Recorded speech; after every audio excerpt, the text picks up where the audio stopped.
नवे नवरात्रे की कथा। माँ दुर्गा जी की नवी शक्ति का नाम सिद्धिदात्री है। ये सभी प्रकार की सिद्धियों को देने वाली है। नवरात्रि पूजन के 9वें दिन इनकी उपासना की जाती है। इसी दिन शास्त्रीय विधि विधान और पूर्ण निष्ठा के साथ साधना करने वाले साधक को सभी सिद्धियों की प्राप्ति हो जाती है। सृष्टि में कुछ भी उसके लिए अगम्य नहीं रह जाता है। ब्रह्मांड पर पूर्ण विजय प्राप्त करने की समर्थ इसमें ही आ जाती हैं। माँ सिद्धिदात्री भक्तों और साधकों को ये सभी सिद्धियां प्रदान करने में समर्थ हैं। देवी पुराण के अनुसार भगवान शिव ने इसकी कृपा से ही इन सिद्धियों को प्राप्त किया था। इन अनुकृपा से ही भगवान शिव का आधा शरीर देवी का हुआ था। इसी कारण वे लोग में अर्धांगिनी नाम से प्रसिद्ध हुई। माँ सिद्धिदात्री 4 भुजाओं वाली है। इनका वाहन सिंह है। ये कमल पुष्प आसीन होती हैं। इनकी दाहिनी तरफ के नीचे वाले हाथ में कमल पुष्प हैं। प्रत्येक मनुष्य का ये कर्तव्य है कि वे माँ सिद्धिदात्री की कृपा प्राप्त करने का निरंतर प्रयत्न करे, उसकी आराधना की और अग्रसर हो। इनकी कृपा से अनंत दुख रूप संसार से निर्भल रहकर सारे सुखों का भोग करता हुआ वे मोक्ष को प्राप्त कर सकता है।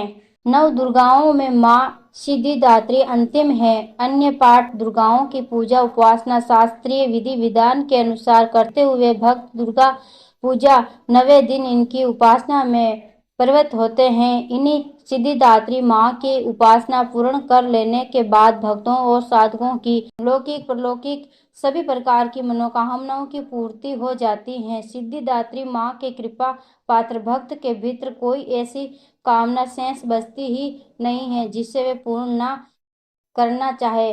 वे सभी शारीरिक इच्छाओं आवश्यकताओं और से ऊपर उठकर मानसिक रूप से माँ भगवती के दिव्य लोगों में विचरित करता हुआ उनके कृपा रस पीयूष का नियंत्रण पान करता हुआ विषय भोग शून्य हो जाता है। माँ भगवती का परम सानिध्य ही उनका सर्वस्व हो जाता है। इसी परम पद को पाने के बाद उसे अन्य किसी भी वस्तु की आवश्यकता नहीं रह जाती है। माँ के चरणों का ये सानिध्य प्राप्त करने के लिए हमें नियंत्रण नियमनिष्ठ रहकर उनकी उपासना करनी चाहिए। माँ भगवती का स्मरण ध्यान पूजन हमें इस संसार की असरता का बोध कराते हुए वास्तविक परम शांतिदायक अमृत पद की ओर ले जाने वाला।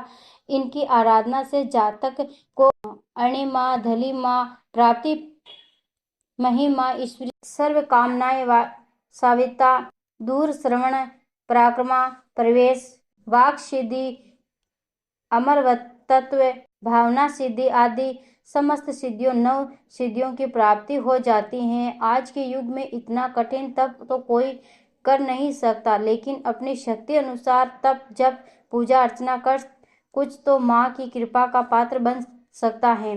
प्रत्येक साधारण के लिए आराधना योग ये श्लोक सरल और स्पष्ट है। माँ जगदम्बे की भक्ति पाने के लिए इसे करें। नवरात्रि में नवमी के दिन उनका जाप करना चाहिए। ऐसे ही वीडियो देखने के लिए चैनल को सब्सक्राइब करें।